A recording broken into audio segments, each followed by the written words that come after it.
There are a lot of joys to aging. There are a lot of joys to aging. For example, I wake up in the morning.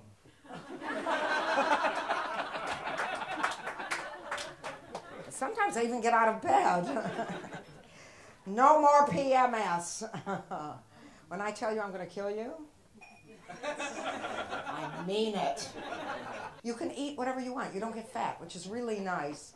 I went to Ben & Jerry's and I ordered a hot fudge sundae with extra fudge, extra nuts, and extra whipped cream. And the waitress said, "You forgot the cherry." I said, "Listen, I lost that years ago. Now I'm into nuts." She said, "You eat that. That's going to go right to your hips." I said, "They're brand new. They can take it." So I went on MySpace and I said I'd like to find somebody who was intelligent, with dreamy eyes and a beard. And I got a hit from Liza Minnelli. So I Googled my high school boyfriend. I did. I Googled him and I found him. And we made a date for 7:30 for dinner, and I decided this time I'd wear clothes. He knew me when I was watertight, et cetera, et cetera, et cetera. Yeah. Anyway, he came over at 7:30 in the morning. I said, no. We had a date for dinner. He said, "I know, but I can't see to drive at night." So there we were at McDonald's, and and he was whispering sweet nothings in my good ear.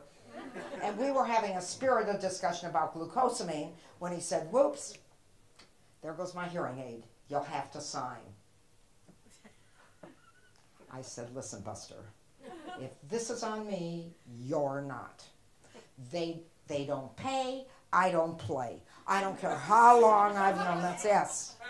But I have a new boyfriend now. He's French and Russian, but I'm faster." I hate when people treat me like I'm old. I do. I could kill them. So I got myself a 44 Magnum.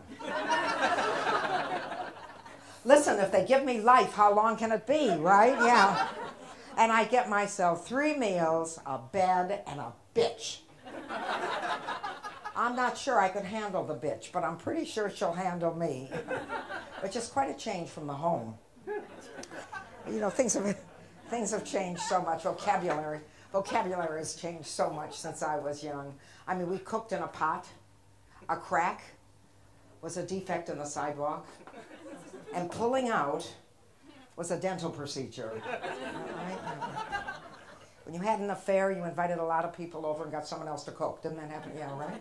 And a happy ending, ladies, meant you were stuck with a guy for the rest of your life. And we thought you could put your finger in a dike to keep it from leaking. Now you can't do it unless she likes you. Isn't that right? Yeah. And when I was young, the back door was in the kitchen. My mother was in there so much. The first time I saw her without an apron, I didn't recognize her. I thought she made babies in there, and I asked her for the recipe.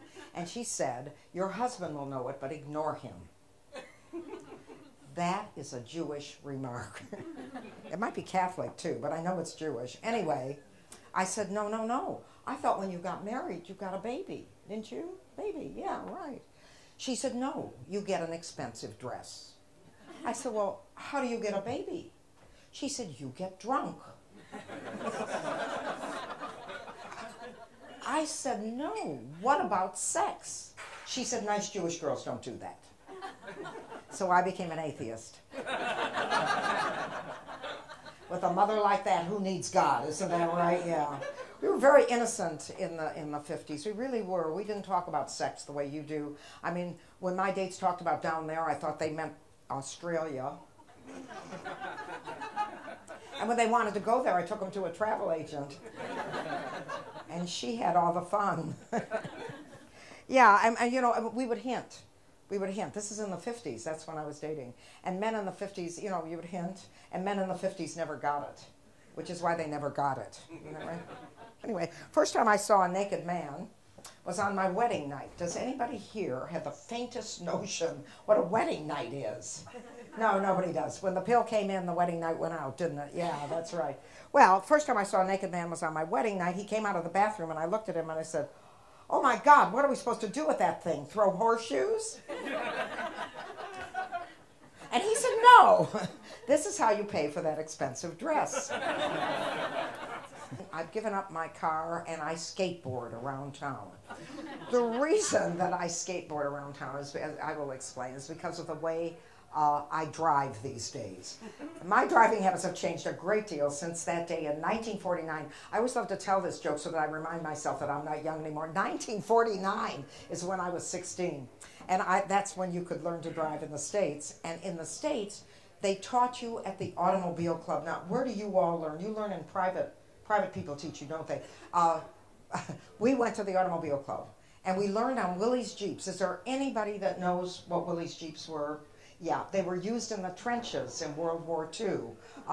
They were in the Battle of Normandy, the Battle of the Bulge, because I think they were the first four-wheel drives, I think. And they could get out of mud and dirt, and the soldiers could escape in these Willys Jeeps. And they had high windows and low seats, so you could do hand jobs and nobody could look in. Anything for our troops, right? And they had no shocks. So learning to drive on those things was like driving a pogo stick. But I went to the Automobile Club, and my instructor came out, and he was on crutches, and he had no teeth, and his arm was in a sling, and he had two black eyes. And he said, "I hope you're more coordinated than the last one." Well, I wasn't, and I can honestly say that I'm responsible for 51% of the paraplegics in Toledo, Ohio in 1950, and I also instituted the first drive-through at a McDonald's. I got one with everything, including the front window and the cook. But now, my driving habits are just like everybody my age. You've driven behind me, yeah. As soon as I get in the car, I put on the turn signal. Well, you never know when you're going to have to make a right turn, isn't that right? Yeah. And when I get on the motorway, I always go 5 miles an hour. Don't you? Yeah. How else can you read the signs? That's what I want. And then there's this business of right-of-way. Right-of-way? I'm 77 years old. Don't I deserve the right-of-way? I turned left into my street, and a policeman stopped me and said, "You forgot to signal." I said, "Listen, young man, I have lived here for 30 years. Why should I signal?" And he gave me a little slip of paper with his autograph on it. I have a lot of those slips of paper with those autographs on it, and that's why I've taken up skateboarding. I stand before you, barely shaking, my underwear dry. We can do that too. We've got quite a list. Are you keeping the list? Yeah.